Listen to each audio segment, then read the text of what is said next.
Asher and Pipeman on W4CY Radio.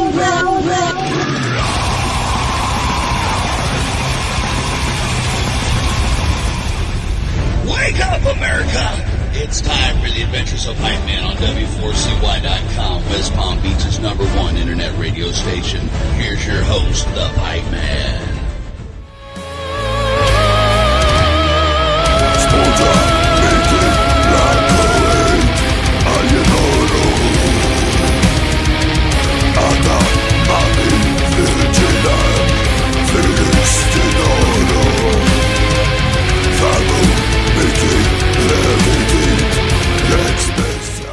This is the Pipeman here on the Adventures Pipeman W4CY Radio, and I'm very excited about our next guest because, man, what amazing musicians and artists they are, you know, and they're from one of my favorite areas of the world, and so let's welcome to the show Pier from Liva. How are you? Did I pronounce it right anyway? Yes, Pier, you got it? Pier Carlo, it's my first name. Liva, it's the last name. It's Italian. My family name. Oh, see? So now you can speak Italian on the show if you want. I probably understand your Italian better than French. Oh, so okay. Because in Jersey, there's lots of Italian. And I'm Italian. I'm actually an Italian Jew. Okay. So your father. Yeah, my grandfather actually was like, old school Italian. If you catch my drift. Okay. That's pretty cool, man. So that must be the reason why you're so good at, matching up metal and classical music. Because I don't know, I think it's the Italian in you that does that. And man, this latest song that you guys did is absolutely amazing. I think you're right, because Italian, we have the melody inside of us. Maybe it's the opera thing. I listen to a lot of opera. It's maybe in the culture, the singing. Yeah. So yeah. I'm always I listen to a lot of music. I'm sing all the time. It's maybe from the culture. Yeah, you're the one, and you make this. I think you're the first one who, because to hit the nail on the head. That's you. You make the finger on that point. Well, I'm a classically trained classical guitarist. So the mix, we are the first Canadian band to mix metal and classical music, because, when you study in classical college and university, you have to sing in choir. And my wife at this time, and she's still a soprano singer, a classical singer. And two things. When I sing in a choir, I sing in Latin. And one day I tell to me, if I mix metal with this kind of Latin feeling, it will be probably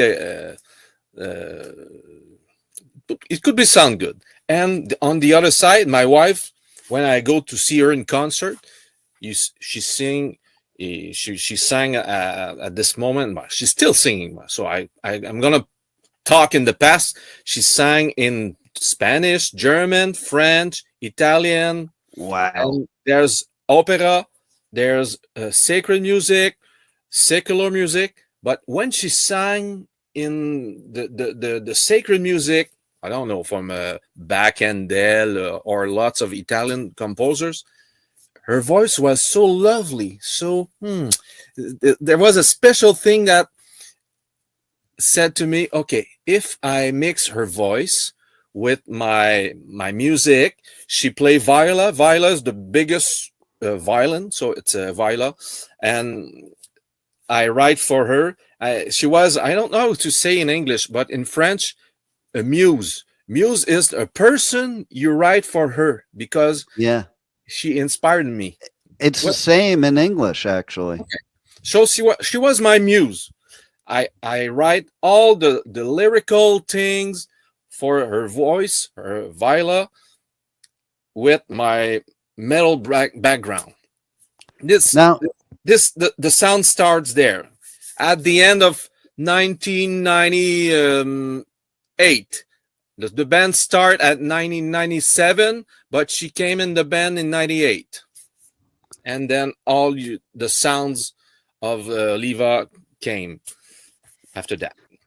so question, is it, would you say with all those languages, would you say it's easier to sing in a different language or to speak in a different language? Or do you think maybe from singing you feel it more, so it's easier to remember? Singing a song is not talk. Right. It's very different. You can sing in Spanish, in German, but you cannot talk in German easier than you. So, but her voice, the manner, the color, all the stuff that was in the music inspired me. Nice. I love that. And I remember though when I was in college and I was taking like a music theory class, I was so happy because I was a total metalhead, and they were telling me, well, for all those people out there that think like, and this back then, oh, metal's not really musical, and music, and they're not musicians. But what the professor taught me was that metal actually is a derivative of classical music. Yeah. The metal and the classical music are so, it's the same energy. It's the same kind of rhythmic. There's a lot in common, more than jazz. It's another thing. It's blues, the country maybe, but so people never always said metal and classical are different. Everybody think about that, but it's false. When you explain to them that it's the same energy, you have the same rhythm, they all agree with you. And you listen to some of the like really old school classical music, it is pretty heavy. Okay. Yeah. And especially if you go for the time that it was composed, it was probably the heaviest thing there was back then. Yeah. There's in metal there's virtuosity. In the era of Bach and Handel, there's lots of Vivaldi. There's lots of virtuosity that we found in metal. The more the heavier sound, I think, arrived in the Romantic era, when orchestra are more bigger, the sounds are more darker. Composer looking for new chords, more darker chords, Wagner, and then all the modern stuff, Stravinsky, the Russian. So at this time, it's very clear that it's a kind of heavy metal before the time. Yeah. And that's why, like when you take bands like Metallica, who have done symphonic, albums of their songs, it's really not that much different. When I hear like stuff like that, it's not that much different to me. It's just, I think it's filling in the blanks. Actually, it's adding a little more depth to it. Yeah, the difference between what we do and what Metallica did with the orchestra, the difference is that when I composed, the orchestra is already there. Yeah, it's not after the song was composed. This is the big difference. If Hetfield had thinking when he composed Master of Puppet, it couldn't be different, very different. So I'm in this kind of approach. I compose for the drum, the bass, the guitar, the vocals, but there's still space for the orchestra. Yeah. Right from the beginning, not after, because after it's maybe too late because all the walls of sound is full, so there's no space for any room for any other instruments or vocals. Yeah. And I I love with this new song how, you know, you combine the operatic voice with the guttural metal voice. you think you saw the clip, the video clip. Yeah, yeah, yeah. So it's the story of Samson and Dalila. Maybe in English it's Delia. Yeah, we say Delilah. Yeah, because I keep the Latin pronunciation. So yeah, this song, the concept of Samson and Dalila, I have. It's around 2008, 2009. I was think about that, but I didn't found my music to be under the text. So there's no chronology in my songs. I when today if I found a new idea, but it's only 5 seconds, but the song maybe will be finished in 2 years.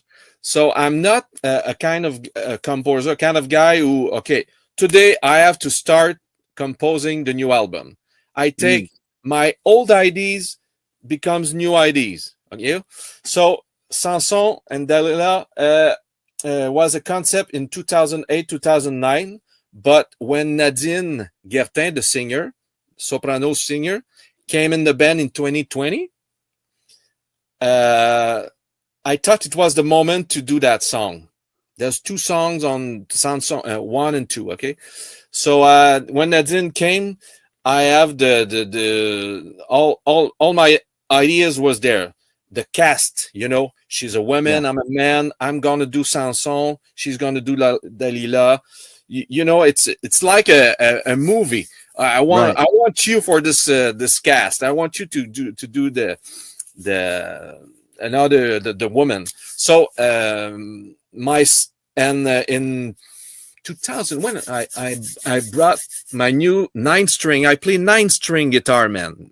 Nice. So it's so heavy. I have to modify my amps, and it's a new way to see the music for me. But it's what do you say in English? My brain is here, but my guitar is the continuation of my brain. There's an expression maybe in English. So when I played the 9-string guitar from 3 years ago, 4 years ago, this instrument, I found new music, and the text from Samson and Dalila was complete for me. This is what my new music, my new guitar, my new singer, all the elements were there to finish that song. That's life. And that is I think that is a classical music type of thing. I think a lot of the old school classical music, it wasn't written in one day. It was built, you had a foundation and you built on top of that. Yeah, well, there's lots of composer who made the symphony. There's numbers, symphony number 1, 2, 3, 4, but it's not chronological. Yeah, they write the 4. The first one is the 4th, and then the last one is the number 1. So there, I'm in this mind. I love it. Well, that comes from being technically trained, right? Like it's a little different. It's a different thought process, and it always is. It's always blown my mind how people don't realize how technically trained most death metal bands are. And that they just all they hear is loud and heavy, but they don't hear the intricacy of the actual musicianship. Yeah, but there's few are classically trained. There's one guy of a band. It's almost the guitarist who take lessons when they're young. Drummers, singers, bassmen, they always self taught person. But there's so many guitarists who have lesson with a prof with so what I'm gonna say is that yeah. So I'm classically trained, so it makes me a different composer. Yeah. There's another one thing I would like to say. It's the an onion. It's many. You have to peel. Yeah. So my music is like that. I make I love it. a peel, and then another one. So when you listen to the song, it's okay. Today I listened one peel. Oh, but the other day, I listened to another. It's always different. So I have to move the perspective when you listen. It's I always take my music in that minding. I love it. And so this track, how is it going to fit in with the rest of the new album you're going to drop with? Like, does it all go together to tell a story, or is it each a separate composition from different times, different mindsets you were at? I always looking for old text, old poems. I'm for this album, Ecce Mudus. I didn't found a concept for all the album. So the way I worked is small section. So Samson Dalila, it's a section for me. I found so beautiful texts by different poets. And for the Rome era, for the antique feeling, because when I looking for text, when I go to the library, and maybe, man, I could read 1,000 of text, 1,000 poems, and I have to choose only maybe 10. Yeah. So it's very special when I have my music first. I have 10 songs. So when I go to the library, I'm looking for 10 poems. There's a special connection, man. When I read the book, I found, it's like, oh, this is one. Goes to text. Text one goes to music number one. So this is the manner I work. The music, it's like satellites. The 10 ideas all over my head. Yeah. I came to the library. Oh, this one goes to this one. So this is again the classically trained. I'm methodic. Methodic, is this the right term? Methodical. Yeah. There you go. So how do people reach out to you guys? You on socials, on the web? Check out the new this new song, and then all the other ones that will be coming later. How do you say that? Tell everybody how they can reach out to you on social media, on the web. Okay. Check out your new music and all that good stuff. The official website is livaband.com. This is my livaband.com. This is the official website. And then you go to the Bandcamp for all the streaming. It's a very good site, Bandcamp, because the band have more money than the Spotify things and the other that they don't pay for musicians. So yeah, no doubt. livaband.com. We have the Facebook official page, a YouTube channel, Liva Music. So this is we have also a TikTok and Instagram. But I would like to say that the guy John Asher from Montreal, he works very well for the promotion. He asked you for this interview, so I really appreciate. Yeah, he works very hard. Oh yeah. I deal with a lot of publicists, and he makes life easy too for me as well, which makes you want to interview people, because if it's made difficult, it's like, yeah, no, I don't want to. So I love it, and man, I love your music. Everybody's got to check it out. And thanks for being such a great musician, and thanks for being on the Adventures of Pipeman. Yeah, we hope to play in Florida one day. If you know someone, promoter, some booker, we're open, man. and I go on tour, and I do festivals all over the U.S., UK, and Europe. But you got the DWP festivals here in Florida. You gotta get on. I mean, not in Florida, in the United States. You gotta get on those, because those are the big festivals over here. And you need to get onto. Have you ever played Heavy Montreal? Heavy Montreal doesn't exist at all. It's gone the now. Same producer, but the big festival doesn't. It's not the same anymore, huh? Yeah, no, not the same. Maybe one day they will, but for now, it doesn't exist.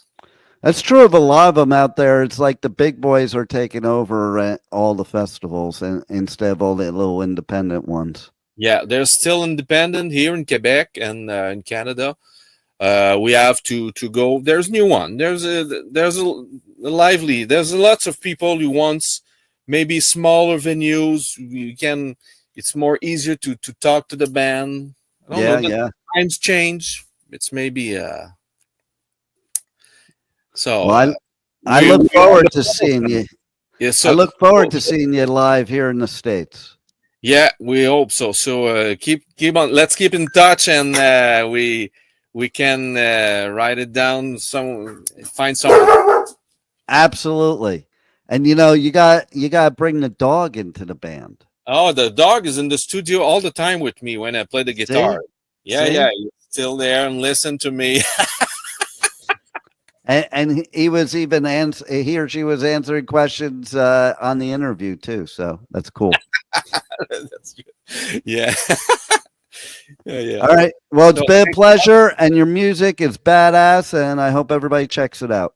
Okay. So thanks a lot, Dean, and have a good night. And thank you for all the fans in the Florida who listen to music on our website, on YouTube, and I can send you the album also, the physical album, and I have a plan to make a vinyl. So I love it. It's not cheaper to do a vinyl, but it's an artwork, It is. It's a full experience that I wish we still had that as the mainstay, because I'll tell you what, I just have these memories of experiences with full albums that kids today will never have. No. We have to bring them back. Absolutely. Well, I look forward to this one being in vinyl, and look forward to more from you guys. Okay. Thanks a lot, and keep heavy metal alive. There you go.